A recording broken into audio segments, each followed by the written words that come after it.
Hey, you guys, this is Rafael Eledge from Relics.com in Savannah, Tennessee. Hope you guys are doing well. I hope things are going in your direction. You deserve it because you're smart enough to be watching these.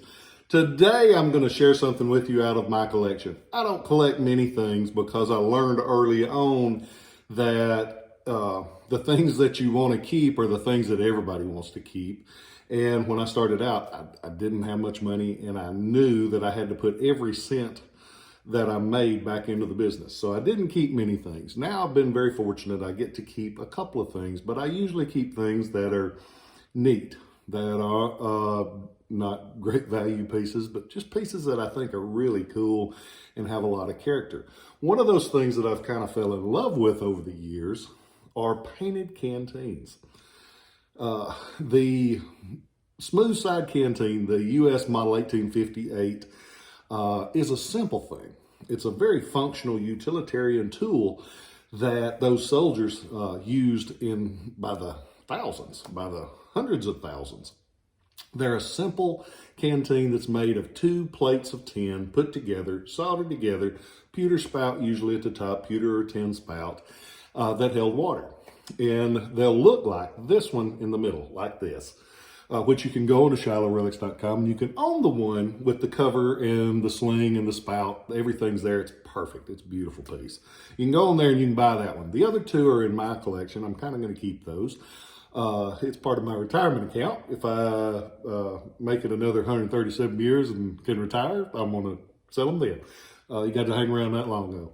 But what they would do, the soldier that, and when I first started looking at them, I thought, well, why would they do that?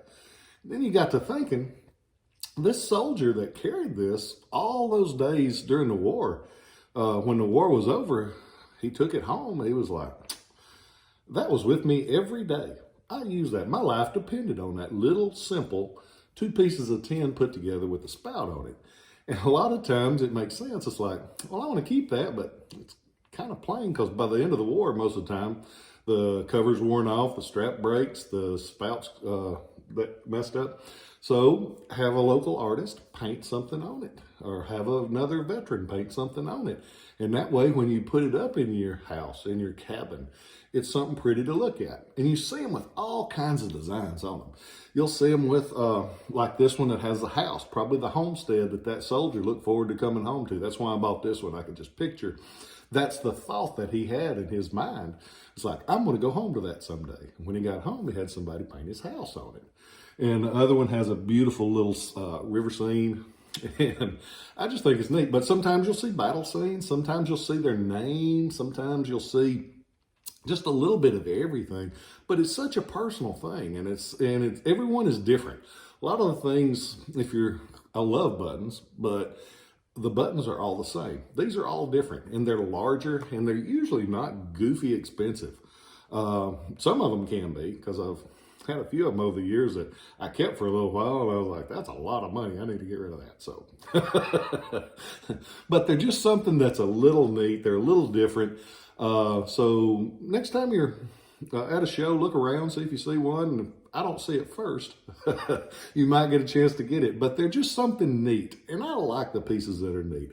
I've been in this hobby now for officially 32 years.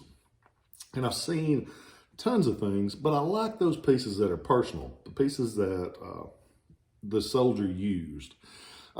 People make fun of my descriptions because I'll say it's used but not abused. And that's what I like. I like stuff that I know was in the war, and I know the soldier carried and used. But go on to Relics.com. You can see a lot of those little neat things because I buy things that'll sell, but I buy things that I like just because. A friend of mine told me one time, he says, if one person likes it, another person will. Now, it might be hard to find them, but you will one of these days. So go on to there, check out the other canteens. I've got 3 or 4 right now, including this one, which is a beauty, and it'll be a good addition to any collection. I hope you guys are doing well. I hope everything's going in your direction. I spoke with my mom and dad yesterday. I try to talk to them every couple of days, and they are doing well. They're getting on up in age, but they're still trucking. They're a little wobbly, They go back and forth where they walk, but they're still getting there, and I'm proud of them. But I say that because if you've got somebody that's getting on up in age around you, give them a call today. Hell, it won't take but a second. Check on them, see if there's anything they need, because at advanced ages, it's not as easy to get out and even go to the store or do anything. So ask them if they need a little help. Remember, you got to help those that care about you. And a lot of folks can need some help, but they'll never ask you. So be sure to offer it. I hope you guys are doing well. I know this one was a little quick, short one, but I walked by in my office and I saw those and I said, man, I like those. And I thought, well, I'll just share them with you. So I hope you guys are doing well. I hope things are going in your direction. Be sure to tell those that you love them. I love you, Mom and Dad, and I have known every day of my life that you love me, and that makes me the luckiest guy in the world. I'll catch you guys later.